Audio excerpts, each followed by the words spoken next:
The amount of compute power that AI is using is affecting all of us. It affects wildfire fighting resources in California and Colorado. It affects solar farms in South Dakota.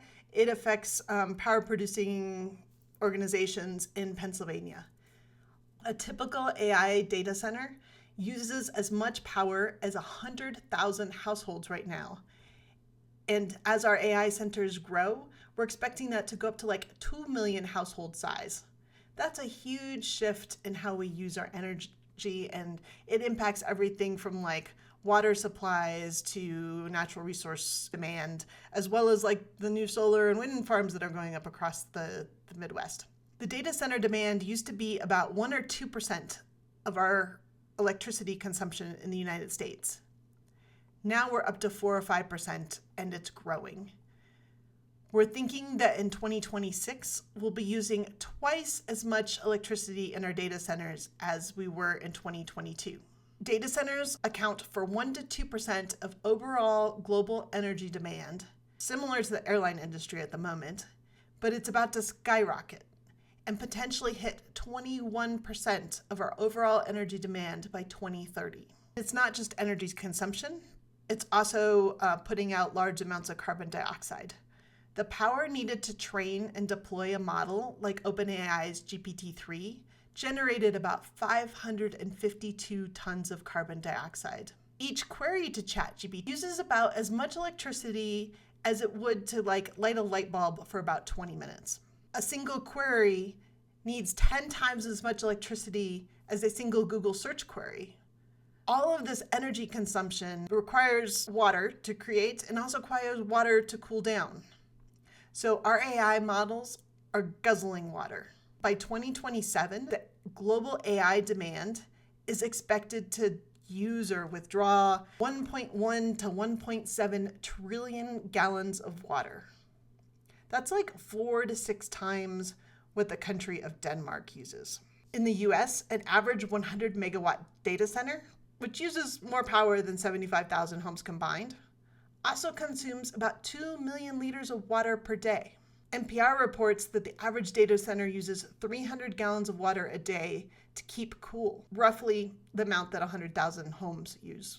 In 2022, Google's data centers consumed 5 billion gallons of fresh water for cooling. This isn't just an AI problem. Google's data centers, which support services such as Gmail and Google Drive, use 2.1 million liters of water per day. Microsoft used 700,000 liters of fresh water during the GPT-3 training in its data centers.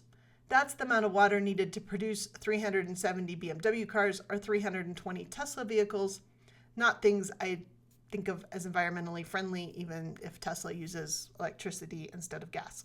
Roughly 2/3 of the new data centers built or deployed in the US since 2022 are in places with high levels of water stress. In Oregon, where Google runs 3 data centers and plans 2 more, they use 1/4 of the city's water supply. All of this also contributes to CO2 emissions.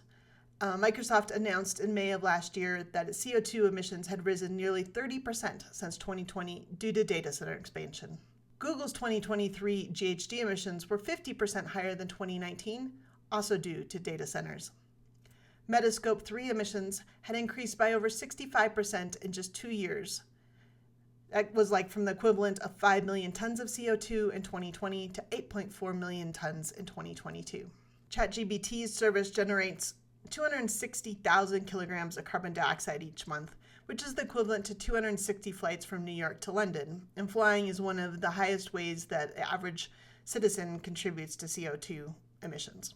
There's a number of states that produce energy that are now looking at this and what it means to their economies. North Virginia has become a hub. They have data centers that will need the equivalent of enough energy to power 6 million homes by 2030. So like I said, I didn't say all of this to scare us or to make us stop using AI. I think it's important to look at potential solutions and mitigation strategies, and there are many people doing this. So some things that you can do is use new sources of clean energy. So Google is building thermal power plants that run on Earth's natural heat. Microsoft is looking at nuclear power. I know that there's a lot of solar farms and wind farms going up through the Midwest. They're looking at using closed source liquid cooling systems to reduce overall consumption. So as we try to address climate change and we try to make sure that we have global sustainability goals, I think it's really important that we look at how AI is impacting our current usage of our natural resources and impacting our things like carbon dioxide outputs, and figure out how we can both mitigate that and accelerate our plans to mitigate that. I think this is a huge challenge. We're talking about energy consumption equivalent to entire countries. We're talking about water usage comparable to major industrial sectors. And we're talking about carbon dioxide emissions that rival aviation. So as we look at all of these, it's more important than ever to look at how we are developing AI, deploying it, and regulating it, and what we are doing to counteract all of this, and looking at what energy and water sources we can use that will have less impact on both our climate and our human lives.